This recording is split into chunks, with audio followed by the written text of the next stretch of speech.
بسم اللہ الرحمن الرحیم۔ السلام علیکم۔ یہ پارٹ 9 ہے۔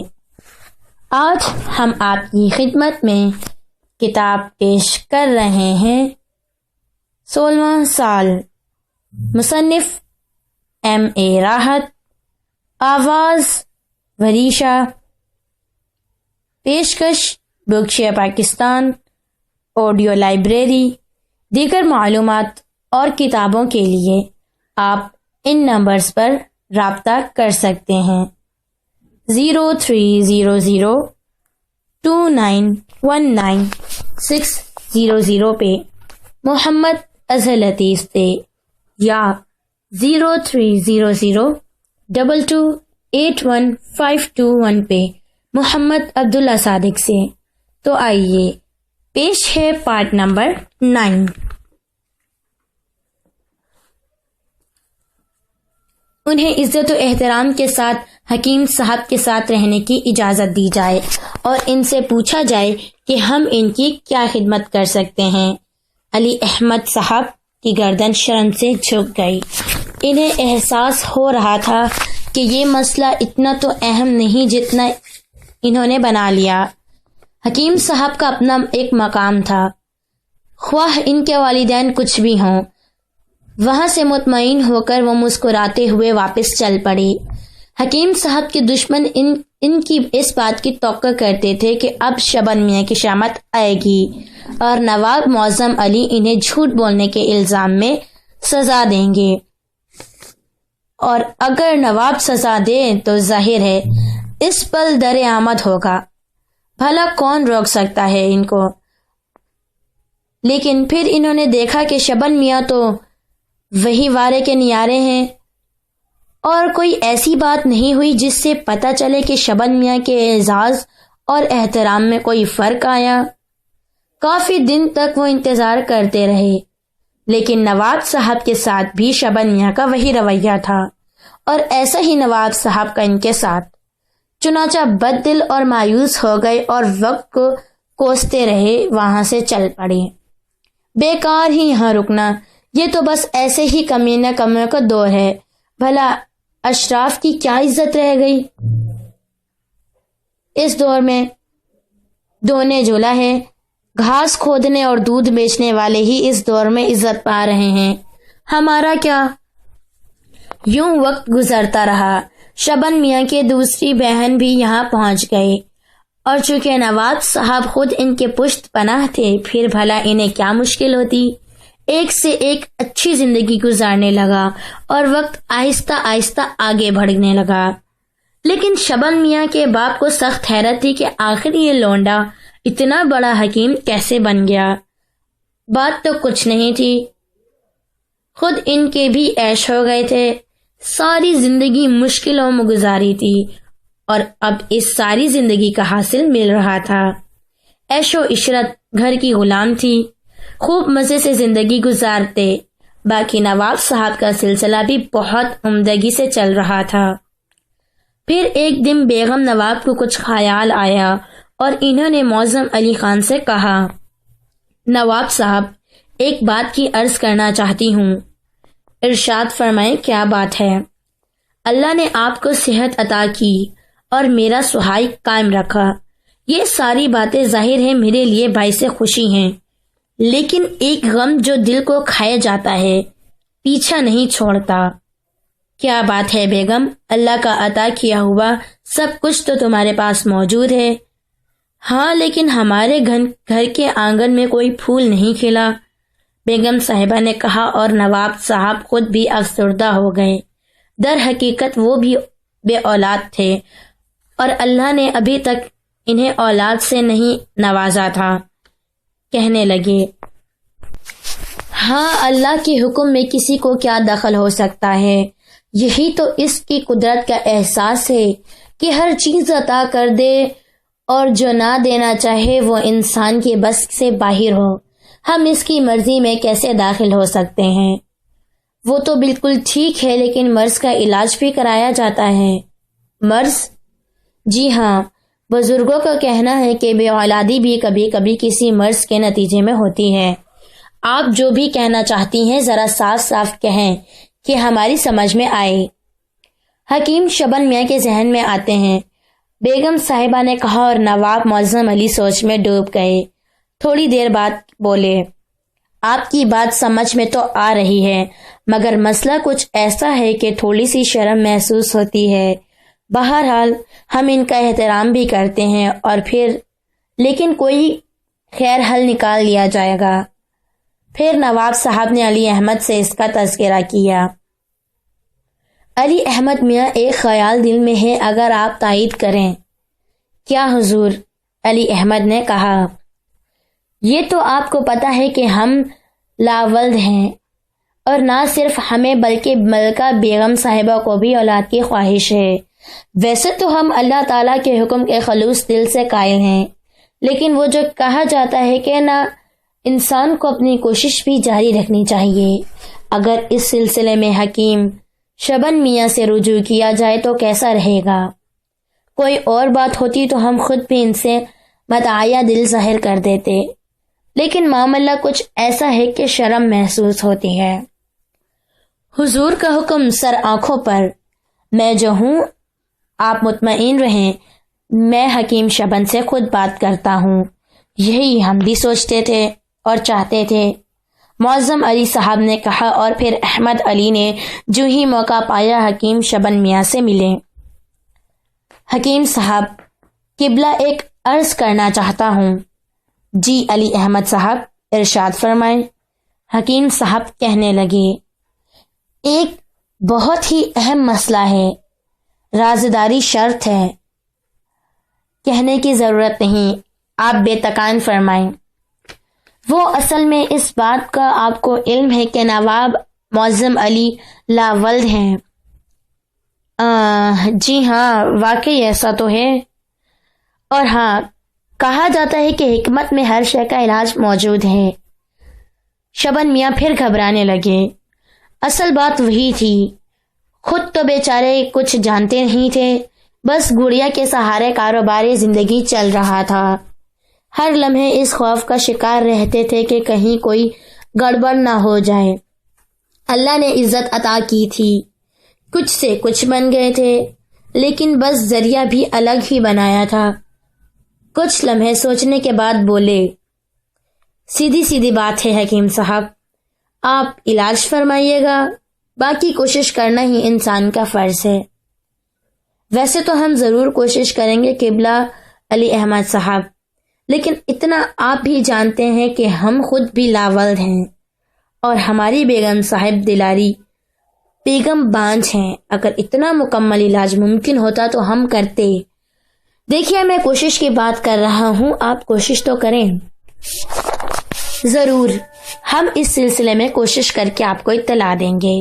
ویسے تو ہر مرض کا علاج گڑیا بتا دیا کرتی تھی، اور حکیم صاحب کی جڑی بوٹیوں کی شیشی سے ہر طرح کے استفادے حاصل ہوتے تھے، لیکن یہ معاملہ ایسا تھا کہ اس معصوم سی بچی سے کچھ بھی نہیں کہا جا سکتا تھا۔ ہاں، اگر وہ خود سے ہی کچھ کہہ دے تو ٹھیک ہے۔ سمجھ میں نہیں آیا کہ اس سلسلے میں اس سے کیا بات کریں۔ پھر ایک دن مجبور ہو کر گڑیا کے سامنے پہنچ ہی گئے۔ گڑیا، بیٹے حکیم صاحب کو تم نے حکیم صاحب بنایا ہے، اور ہر مرض کا علاج بتاتی رہتی ہو، ذرا یہ بتاؤ کہ نواب صاحب کی تقدیر میں اولاد ہے کہ نہیں، یا ایسی کوئی دوا جو ان کے لیے کار آمد ہو؟ گڑیا پتھرائی ہوئی خاموش بیٹھی رہی تھی۔ بیٹے، کوئی جواب تو دینا ہوگا انہیں، لیکن گڑیا نے کوئی جواب نہیں دیا۔ حکیم صاحب نے ہر طرح کے جتن کر لیے، لیکن اس سلسلے میں کوئی جواب نہیں مل سکا تو مایوس ہو گئے۔ بہت بار یہ کوشش کی، لیکن گڑیا کا چہرہ سپاٹ ہی رہا، اپنی مرضی سے بولتی تھی، کچھ کہنا ہوا تو کہا، ورنہ خاموش ہی رہی۔ تنہائیوں میں اس کی آواز سنائی دیتی تھی، لیکن اس سلسلے میں تنہائی میں بھی کوئی آواز نہیں ابھری۔ تو حکیم صاحب مایوس ہو گئے، اور پھر علی احمد صاحب نے جب ان سے سوال کیا تو حکیم صاحب نے معذوری ظاہر کرتے ہوئے کہا، نہیں قبلہ، ہم ایسی کوئی دوا دریافت نہیں کر سکے۔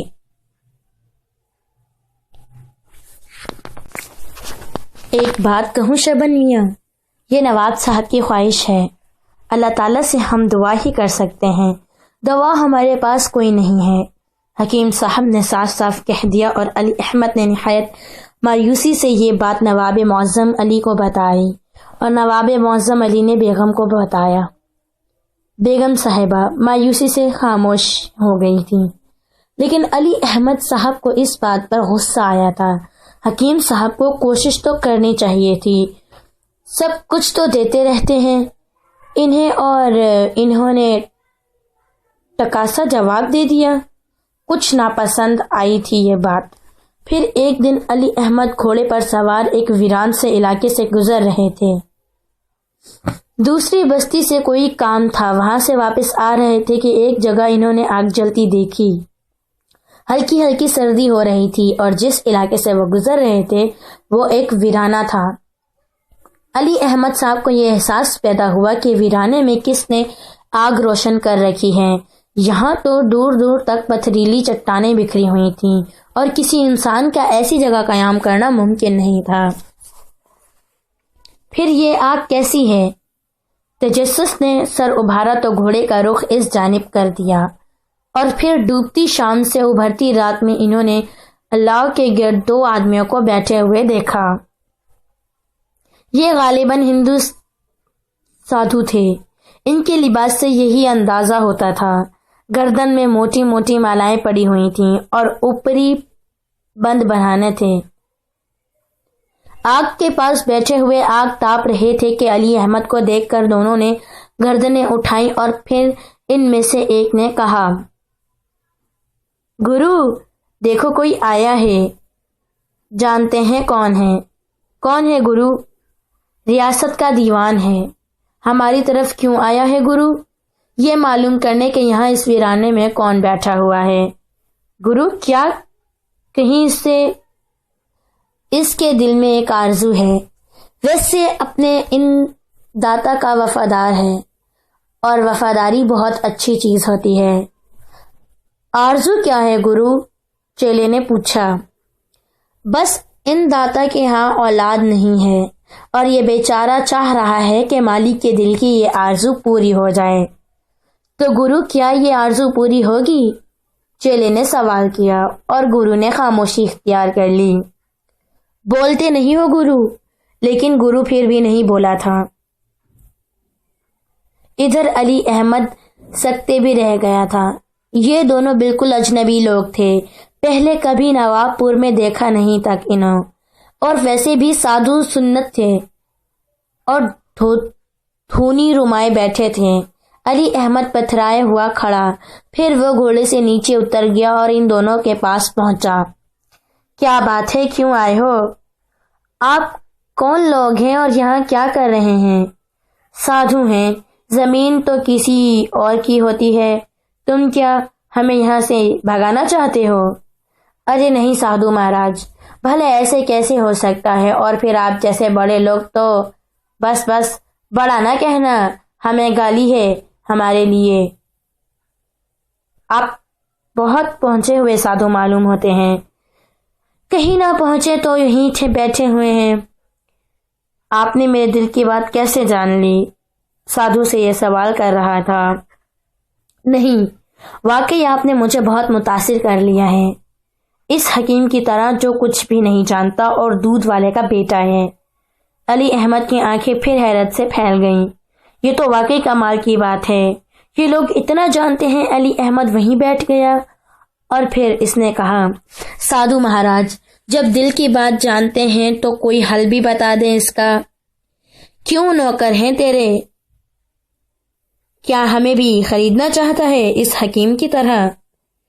نہیں، میں بھلا آپ کو کیا خرید سکتا ہوں. میں تو بس یہ کہہ رہا تھا کہ حکیم صاحب نے منع کر دیا ہے اور کہا ہے کہ اولاد نہ ہونے کا کوئی علاج نہیں ہوتا. حکیم کے پاس نہیں ہوگا. وہ سسرا جانتا ہی کیا ہے. تو کیا آپ کے پاس ہے؟ اگر ہے بھی تو تجھے کیوں بتائیں؟ نہیں سادھو مہاراج نہیں، آپ کو ہمارے ساتھ چلنا ہوگا. ارے واہ، چلنا ہوگا؟ کہاں چلنا ہوگا؟ ہم تو کہیں نہیں جائیں گے بابا.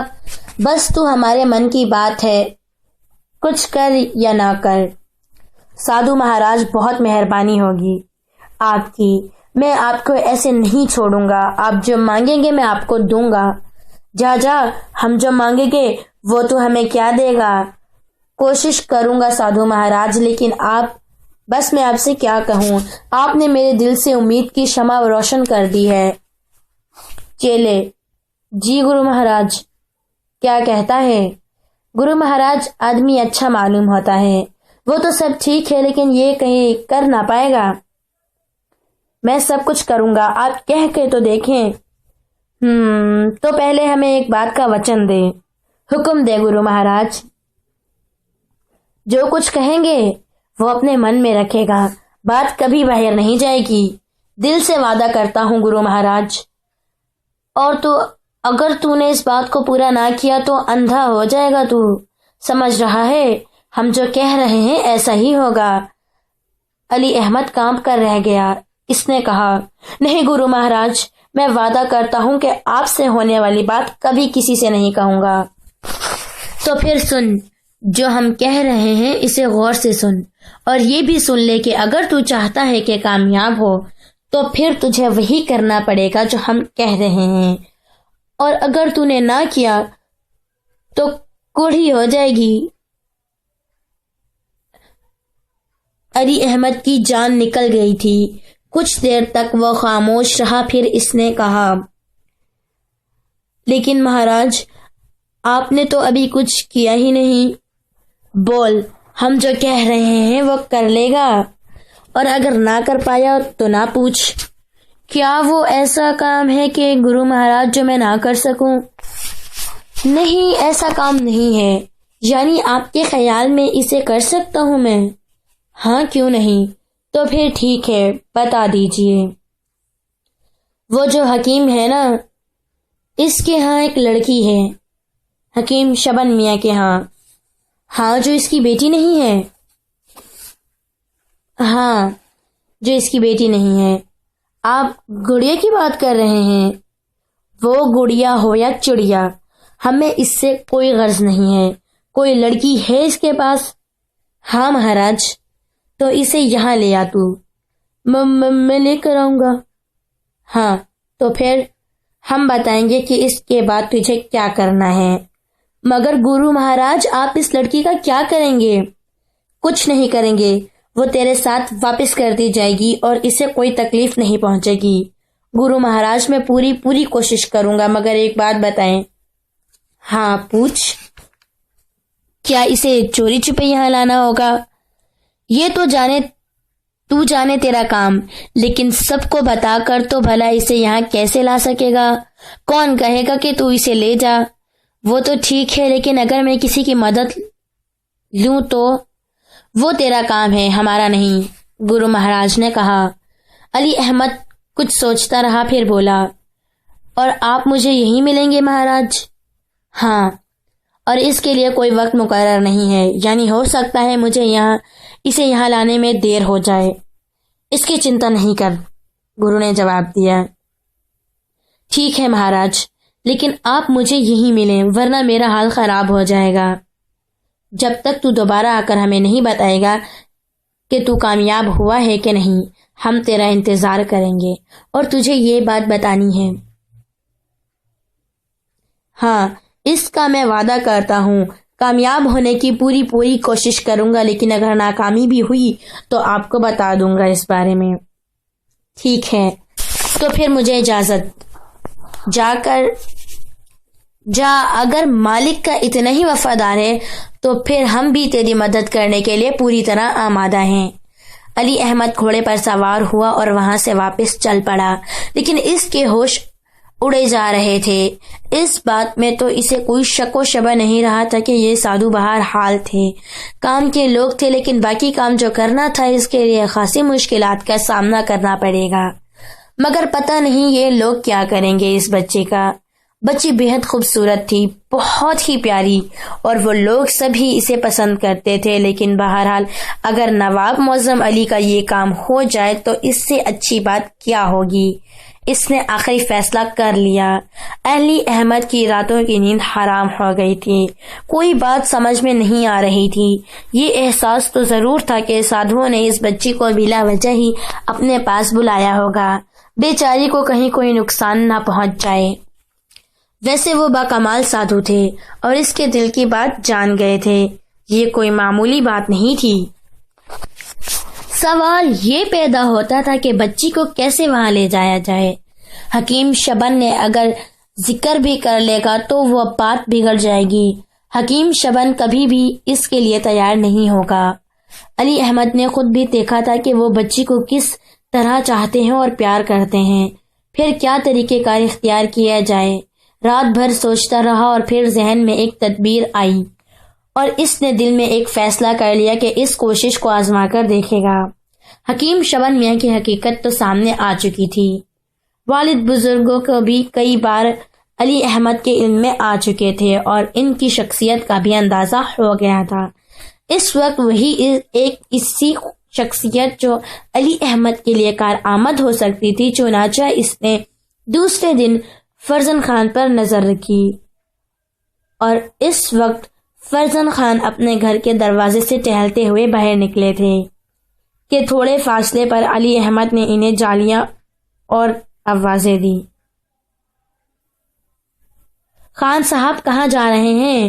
رکیے ذرا بات سنیے۔ اور فرزند خان رک گئے۔ علی احمد بہت بڑی شخصیت کا مالک تھا، فرزند خان کو بھی اس ساری باتیں معلوم ہو چکی تھی، چنانچہ فرزند خان نے جھک کر سلام کیا۔ کہاں چل دیے خان صاحب؟ بس ایسے ہی چہل قدمی کے لیے نکلا تھا، آپ سے ایک کام تھا، ذرا آئیے۔ جی حضور فرمائیے، مجھے محل میں بلایا ہوتا، ہم تو خادم ہیں آپ کے۔ نہیں کوئی بات نہیں ہے، آپ بزرگ ہیں خان صاحب، کئی دن سے سوچ رہا تھا آپ سے ملاقات کرنے کے لیے، کچھ باتیں کانوں تک پہنچانی تھیں۔ آپ کی شخصیت اتنی اچھی ہے کہ میرا دل چاہا کہ کم از کم آپ سے ایک بار تو بات کروں۔ علی احمد انہیں ساتھ لے کر چل پڑا۔ تھوڑے فاصلے پر ایک باغ تھا، باغ میں داخل ہو کر اس نے کہا، بیٹھیے۔ فرزند خان صاحب گھاس پر بیٹھے، بیٹھنا صحت کے لیے مفید ہوتا ہے۔ جی ہاں، میں اکثر ادھر نکل آتا ہوں، فرزند خان نے جواب دیا۔ خان صاحب آپ سے ایک سوال پوچھنا تھا۔ جی حضور فرمائیے۔ کیا آپ کو یہ اچھا لگتا ہے کہ لوگ آپ کے بارے میں طرح طرح کی باتیں کریں؟ میرے بارے میں؟ ہاں حضور سمجھا نہیں، مطلب یہ کہ لوگ یہ کہیں کہ فرزند خان صاحب کے پاس پائے پلے کچھ بھی نہیں ہے، بس شبن میاں پر پڑے ہوئے ہیں، سارے بیوی بچوں کے ساتھ۔ جی؟ فرزند خان حیرت سے بولے۔ جی ہاں، مگر وہ میرا بیٹا ہے، میری اولاد ہے، لوگوں کی زبان تو بند نہیں کر سکتے آپ۔ لوگ کہتے ہیں کہ فرزند خان ابھی اچھے خاصے ہاتھ پاؤں رکھتے ہیں، خود بھی اگر کچھ کرنا چاہیں تو کر سکتے ہیں، اس طرح تو ہاتھ پاؤں چھوڑ کر تو بیٹھا نہیں جا سکتا، مگر شبن میاں نے تو ایسا کبھی نہیں کیا۔ ہاں حکیم صاحب کی زبانی تو کبھی ایسی نہیں سنی، لیکن میں آپ کی بے حد عزت کرتا ہوں، آپ سے کہنا ضروری سمجھتا ہوں، اگر آپ برا نہ مانے تو میں اس سلسلے میں آپ کی مدد کر سکتا ہوں۔ کیسی مدد دیوان صاحب؟ اور علی احمد نے جیب سے کچھ نوٹوں کی گڈیاں نکالی اور انہیں فرزند خان کے سامنے رکھتے ہوئے بولے، آپ چاہیں تو یہ رقم کما سکتے ہیں۔ جی؟ جی ہاں، یہ میں آپ کو نقد دے رہا ہوں اور اسی وقت۔ مگر کیوں؟ مجھے کوئی کام کرنا ہوگا۔ جی کام کرنا ہوگا؟ اگر ایسی بات ہے تو میں خود اپنے پیروں پر کھڑا ہونا پسند کروں گا، آپ بتائیں مجھے کیا کرنا ہے۔ سوچ لیجئے خان صاحب، آپ شک دشبہ کا شکار لگتے ہیں، لیکن میں ایک بات آپ کو بتا دوں کہ جو کام میں آپ کے سپرد کرنے والا ہوں، اس سے نہ تو آپ کو کوئی نقصان پہنچے گا اور نہ کسی کو۔ اس سے اچھی بات کیا ہو سکتی ہے؟ آپ مجھے ایک بار بتائیں تو صحیح کہ کیا کام ہے، اور مجھے آپ سے کوئی سوال بھی نہیں کریں گے، یہ نہیں پوچھیں گے کہ ایسا میں کیوں چاہتا ہوں، لیکن جو میں آپ سے کہہ چکا ہوں وہ ایک ٹھوس حقیقت ہے۔ آپ بے دھڑک ہو کر فرمائیں۔ ایک بچی رہتی ہے آپ کے یہاں؟ آپ لوگ شاید اسے گڑیا کہتے ہیں۔ ہاں، کیا وہ بچی آپ سے مانوس ہے؟ وہ تو بہت پیاری بچی ہے، مجھ سے مانوس ہو چکی ہے۔ آپ کے ساتھ کہیں آتی جاتی ہے؟ جی ہاں۔ آپ کو اس کے بارے میں کوئی حقیقت معلوم ہے؟ تھوڑی بہت۔ کیا حقیقت؟ صرف اتنی کہ یہ ظاہر ہے کہ وہ شبن میاں کی بیٹی نہیں ہے اور اسے کہیں سے مل گئی تھی۔ کچھ لوگ ملے ہیں مجھے جن کا خیال ہے کہ وہ اس بچی کو اچھی طرح جانتے ہیں۔ کیا اس کے ولی وارث؟ نہیں، وہ خود تو اس کے ولی وارث نہیں ہے، بس اسے ایسے ہی تذکرہ ہو گیا تھا ان سے تو انہوں نے یہ بات کہی۔ اچھا، تو پھر میں چاہتا ہوں کہ شبن میاں کو اس کا علم نہ ہو۔ کس بات کا؟ یہی جو میں آپ سے کہہ رہا ہوں۔ آپ بے دھڑک فرمائیں۔ بچے کو لے کر ان کے پاس چلنا ہے، ذرا وہ اسے دیکھیں گے اور صرف اپنا یہ شبہ دور کر لیں گے کہ کیا یہ وہی لڑکی ہے۔ اس کے بعد آپ واپس آ جائیے گا اسے لے کر، بس اتنی سی بات ہے۔ یا اس کے علاوہ بھی کوئی کام ہے؟ نہیں، آپ اسے بڑا نہ کہیں۔ اصل میں بہت دن سے میں سوچ رہا تھا کہ آپ سے یہ بات کروں، اب یہ موقع مل گیا تو میں نے سوچا کہ چلیے اس سے فائدہ حاصل کر لیا جائے۔ ویسے بھی آپ ایک غیرت مند آدمی ہیں اور کوئی غیرت مند آدمی بلا وجہ کسی کی مدد قبول نہیں کرتا۔ یہ بہت زیادہ ہے، فرزند خان نے کہا۔ آپ اسے تو رکھ ہی لیجئے، لیکن یوں سمجھ لیجئے کہ یہ کوئی احسان نہیں ہے۔ ان لوگوں سے میری شناسائی ہے اور وہ اس بات سے خواہش مندی ہیں۔ میرا خیال ہے کہ میں آپ کا یہ کام بآسانی کر دوں گا۔ کب کرنا ہے ہمیں یہ کام؟ یہ آپ فرمائیے۔ میں بچی کے ساتھ ٹہلتا ہوا باہر نکل آتا ہوں۔ آپ ان لوگوں کو بلا لیجئے، وہ یہاں نہیں آئیں گے، ہمیں تھوڑا سا چلنا ہوگا۔ آپ ایسا کریں کہ وقت کا تعین کر دیں مقرر وقت پر آپ بچی کو اپنے ساتھ لے آئیں، بعد میں آپ کو بتا دوں گا کہ ہمیں کہاں چلنا ہے۔ بہتر ہے، میں یہ کر لوں گا۔ دوپہر کو 1 بجے میں یہاں باغ میں پہنچ جاؤں گا۔ فرزند خان واپس چلے آئے تو کوئی بات ہی نہیں تھی، لیکن جیب میں نوٹ بھرے ہوئے تھے اور اتنے نوٹوں کا تصور انہوں نے زندگی میں کبھی نہیں کیا تھا۔ چھوٹا سا کام اور اس کا اتنا بڑا معاوضہ کیسے؟ کوئی ایسی ویسی بات بھی نہیں ہے۔ علی احمد کوئی برا آدمی بھی نہیں ہے، نواب معظم کا دیوان ہے۔ ویسے بھی اگر حکم دیتا تو انہیں اس حکم کی تعمیل کرنا پڑتی، چنانچہ اگر ایسے اس کا تعاون حاصل ہو جائے تو کوئی بری بات بھی نہیں ہے۔ چنانچہ انہوں نے مقرر وقت پر گڑیا کو ساتھ لیا اور ٹہلتے ہوئے باہر نکل آئے۔ گڑیا نے معنی خیز نگاہوں سے اسے دیکھا تھا اور نہ جانے کیوں فرزند خان کو یہ احساس ہوا کہ بچی کی آنکھوں میں کوئی خاص بات ہے۔ گھر سے نکل کر انہوں نے کہا، گڑیا بیٹے، ہمارے ساتھ سیر کرنے چلو گی؟ جواب میں گڑیا، سیر پر چلو گی ہمارے ساتھ؟ جواب میں گڑیا طنزیہ انداز میں مسکرا دی۔ کیوں، کیا بات ہے، کیا سوچ رہی ہو؟ لیکن گڑیا کسی بات کا جواب دیتی تو ہی نہیں تھی۔ فرزند خان اس کا ہاتھ پکڑے ہوئے باغ تک پہنچ گئے اور تھوڑی دیر کے بعد انہوں نے علی احمد کو دیکھا جو ان کا انتظار کر رہا تھا۔ علی احمد کے پاس ایک اور گھوڑا بھی تھا جس پر اس نے فرزند خان کو بیٹھنے کا اشارہ کیا اور فرزند خان کو گھوڑے پر بٹھانے کے بعد خود بھی پشت پر سوار ہو گئے اور اس کے بعد وہ دونوں چل پڑے۔ فرزند خان کے دل میں عجیب سے احساسات جاگ رہے تھے، لیکن بہرحال انہوں نے اپنے آپ کو قابو میں رکھا تھا۔ گھوڑے تیز رفتاری سے دوڑ رہے تھے، پھر نہ جانے کتنی دیر تک گھوڑے دوڑتے رہے۔ دوپہر کی دھوپ چل بلا رہی تھی اور گڑیا خاموشی سے فرزند خان کے ساتھ بیٹھی ہوئی تھی۔ پھر دفعتاً ہی یوں ہوا کہ فرزند خان کا گھوڑا ٹھوکر کھاتے کھاتے بچا۔ علی احمد ساتھ چل رہا تھا۔ فرزند خان نے بمشکل تمام گھوڑے کو سنبھالتے، ویسے ہی کوئی ماہر سوار نہیں تھے، گرتے گرتے بچے تھے۔ فرزند خان کا گھوڑا بھی رک گیا، لیکن اس کے بعد جو انہوں نے منظر دیکھا وہ ناقابل یقین تھا۔ گڑیا گھوڑے پر بیٹھی ہوئی تھی، لیکن اس کے دونوں پیر کئی گز لمبے ہو گئے تھے اور آگے جا کر زمین پر جا ٹکے تھے۔ گھوڑا زور لگا رہا تھا لیکن ایک قدم بھی آگے نہیں بڑھ رہا تھا۔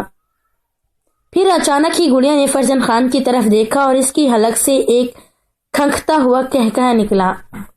فرزند خان اور علی احمد کے ہوش اڑ گئے۔ یہ ناقابل یقین منظر تھا۔ پھر گڑیا انہی لمبے پیروں کے ساتھ کھڑی ہو گئی۔ وہ گھوڑے کے قد سے کئی فٹ اونچی تھی اور فرزند خان کی دہشت بھری چیخ نکل گئی۔ علی احمد کا گھوڑا اس طرح بھاگا تھا اور فرزند خان گھوڑے سے گر پڑے تھے، اور جیسے ہی نیچے گرے ان کا گھوڑا پلٹ کر بھاگ نکلا اور وہ حیرت سے آنکھیں پھاڑ پھاڑ کر گڑیا کو دیکھنے لگے۔ جواب اپنے کئی گز لمبے پیروں سے تیزی سے آگے بڑھ رہی تھی اور تھوڑی دور جا کر وہ نگاہوں سے غائب ہو گئی۔ پارٹ 9 یہاں اختتام پذیر ہوتا ہے۔ کتاب 16 سال کا بقیہ حصہ پارٹ 10 میں سماعت فرمائیں۔